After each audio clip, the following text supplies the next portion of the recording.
Hello and welcome back to Histories Tech, and today we are looking at armored personnel carriers.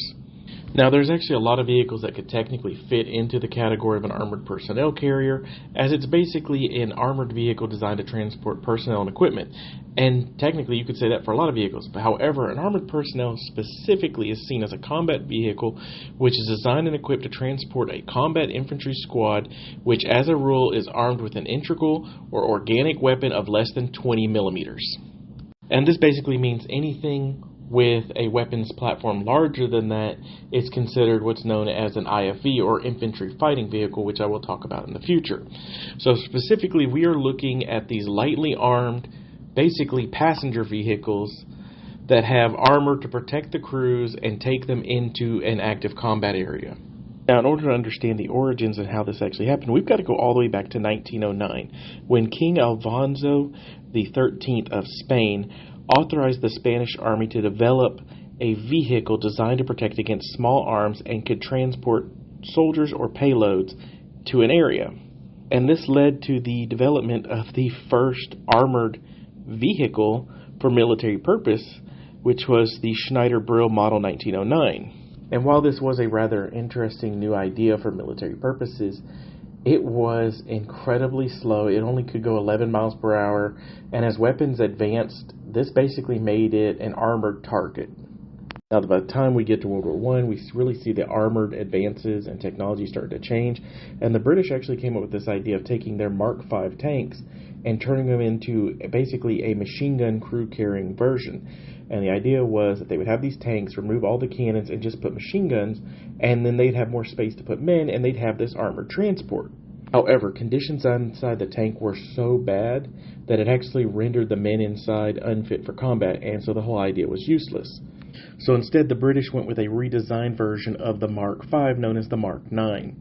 This redesigned version basically lengthened the overall length of the Mark V, moved the engine, and created an interior space over 13 feet long and 8 feet wide, which was enough to house 30 soldiers comfortably, up to 50 if needed. And thus the first specialized purpose-built armored personnel carrier is born. Now, by the time we get to World War II, we start seeing different variations. One very popular one that was utilized by both the United States and Germany was the half-track. The half-tracks could provide speeds of over 30 miles per hour, could transport a dozen troops or more, and because of their design, they weren't easy to get stuck in the mud, they had better mobility to go through streets, and were an all-around easy-to-use armored personnel carrier. Another popular APC at this time was known as the Kangaroo, and basically what Kangaroos were is you would take an old tracked vehicle, an old tank, something like that, you would remove all the weaponry, open it up, and you now had an armored personnel carrier for troops. Downside was typically these had an open top and didn't provide protection from above. Now, by the time we get to the end of World War II, we start to see the need for purpose-built armored personnel carriers that are enclosed to provide protection from all directions. So we get like the American-made M75 APC right here, or the Polish-made OT-64 Scott, which was actually designed to replace the German half-track.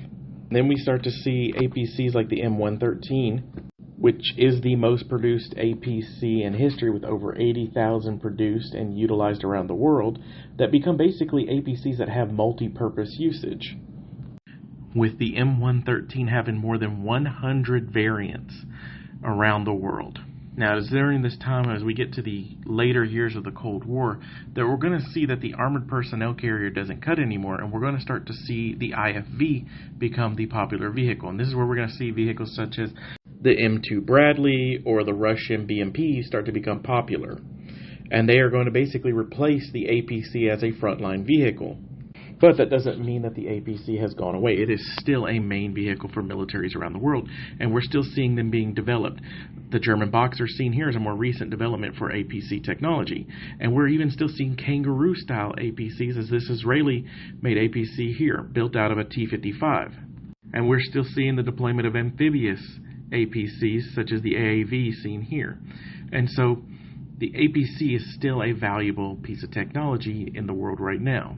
And while the IFV has kind of replaced the APC, the APC is not going anywhere. It is still a crucial piece of military hardware that we're going to see for decades, even centuries to come, as technology changes and the need to transport troops into the battlefield is still and always will be there.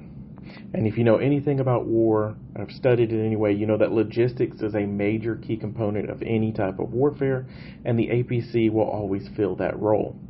But that's it for today. I thank you for joining me, and I look forward to talking to you on the next time when you will look forward to seeing the IFV.